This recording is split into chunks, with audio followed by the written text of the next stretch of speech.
I'm a multi-generational Louisianian. Every single memory around water has been traumatic and has shaped the way our family has moved in the city and in the state. As Louisianians, we are a resilient people because we're used to systems failing. It is just mind-boggling to watch this happening. It is not normal for people to have to go through that level of trauma.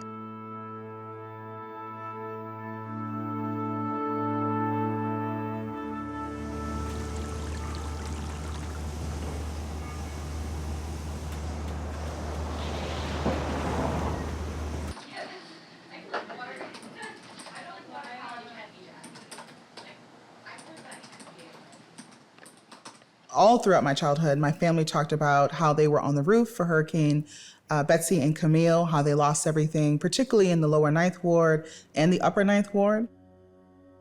Katrina hit the day before my 16th birthday. Everything I had was in one suitcase, one small suitcase. And so knowing that for my birthday, whatever I packed is what I have was the beginning of a new chapter, truly, at 16. 6 months after Katrina, I was really frustrated. I was angry that I was forced to go to school here amongst the devastation. The city had a smell that I can't describe. Mold, wet, swamp, dirt, and to see piles and piles of people's stuff and teddy bears and photos and couches lining every single square inch of the city. And then I go into school and I'm supposed to act like it's normal.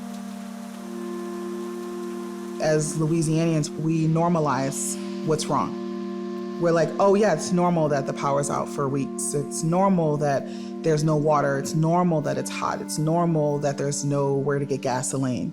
But when I go up to Cleveland, where my husband's from, I'm like, oh, I don't have to live like this.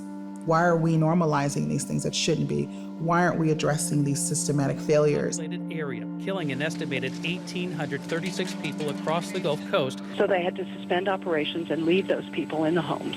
8 people are now dead from the flooding in southern Louisiana. More than 11,000 people have been forced into shelters. The largest fire in Louisiana state history continues to burn, along with hundreds of fires along the Gulf Coast, forcing evacuations. Here in Louisiana, we're almost the poster child for recurrent climate disasters. People barely get past one climate disaster before the next one is coming in on its heels. And for those who are already having struggles, this is enough to push them over the edge. Trauma has many definitions. It's not what happens to you, it's what your body does with what happens to you. Climate disaster can lead to trauma and PTSD because of the way it evokes responses in the body. At the heart of PTSD is that the natural disasters actually change the brain and they dysregulate the nervous system. The lower survival brain takes over and the thinking part of the brain has a reduced role. The survival brain ends up, in essence, running the show, but it's happening below conscious awareness, so they have no control over it, and these changes can continue indefinitely. The nervous system can go into fight or flight and cause all manner of physical issues. Headache and muscle tension, insomnia and nightmares, issues with blood pressure and heart, digestion changes, and all of this can lead to chronic illness over time. In addition to the physical issues, these changes to the brain and the nervous system can exhibit in ways that have to do with emotions and behavior. People can be irritable, they can have anger or rage, attention and focus issues, memory difficulties, impaired decision-making. People can be hypervigilant, looking for danger where there isn't any. And this leads to incredible anxiety, depression, addiction to cover those difficult feelings, and even suicide. As someone who is working in policy, I've been organizing 6 months after Katrina hit till now. I think most Louisianians have been living with survival brain for that entire time. And when you're living on that, you can't see the future. You can only see your immediate.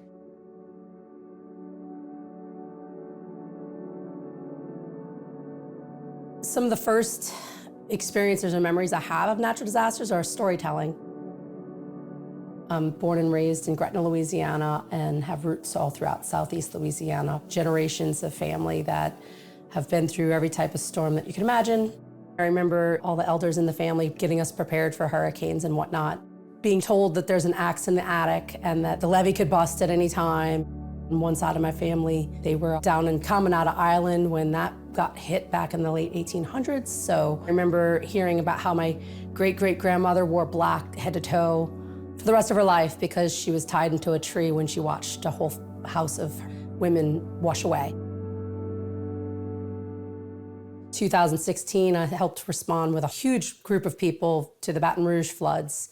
And that was my first taste of what it's like to drive into an area that's been hit by a disaster of that scale and magnitude.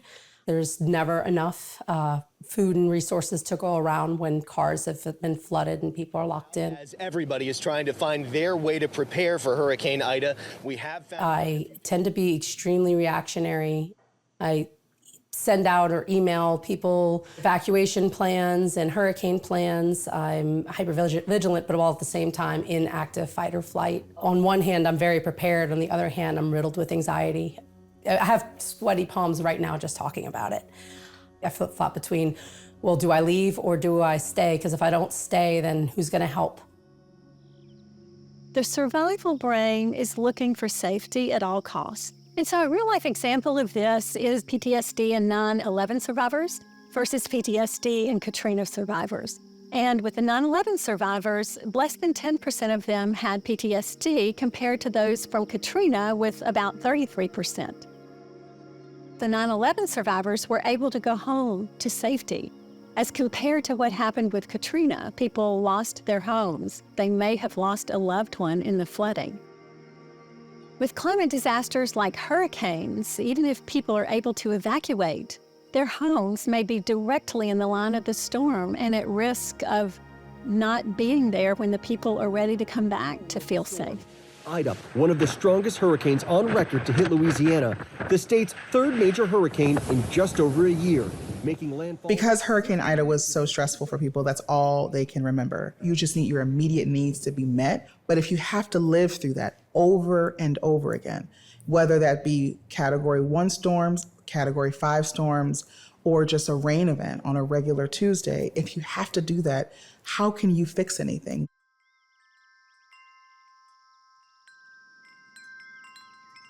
The strategies to either prevent PTSD or to intervene once it has happened have a similar starting place.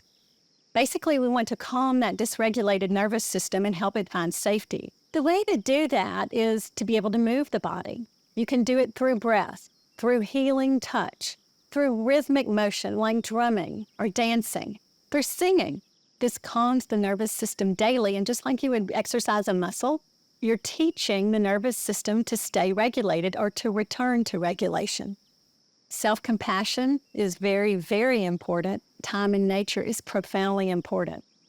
We also want to work with the higher brain. We can do a variety of contemplative practices, compassion techniques, yoga, journaling, walking meditation. I mean, there are any number of things that we already know to do. Some are going to need more intervention than that. And the good news is that there are many good evidence-based therapies now that support healing from trauma.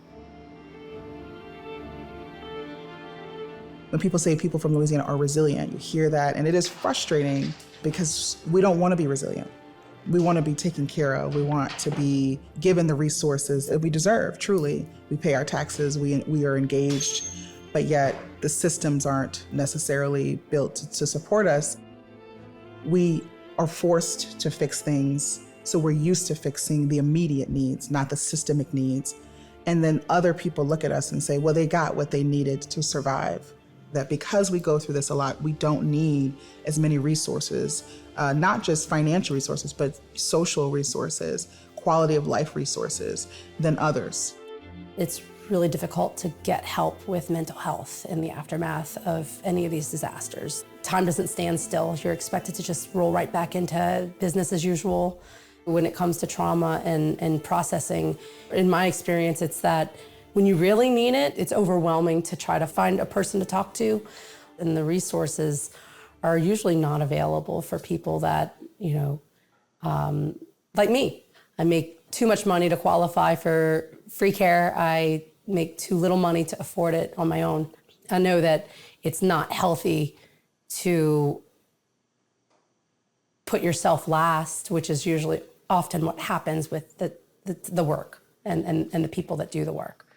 Individual practices will go a long way, but we need to be educated about trauma. Our institutions need to be educated. Our medical centers, our governmental institutions, our educational centers, our law enforcement institutions.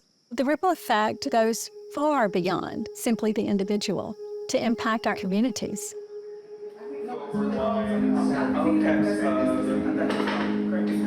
Pizza delicious. How's the Club Trust responses been? Pond is on the list today. I think for Louisiana, our solutions need to be very different than how we've historically thought about them.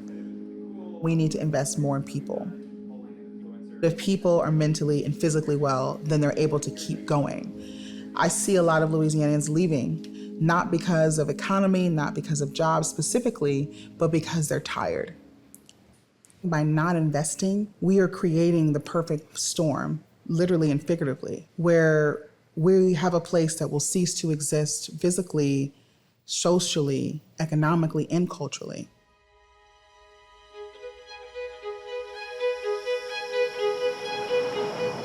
America discounts the South. And I say that as someone who's lived in New York for many years. They love Southern food, they love Southern music, they love Southern culture, but the people, they could leave us or take us.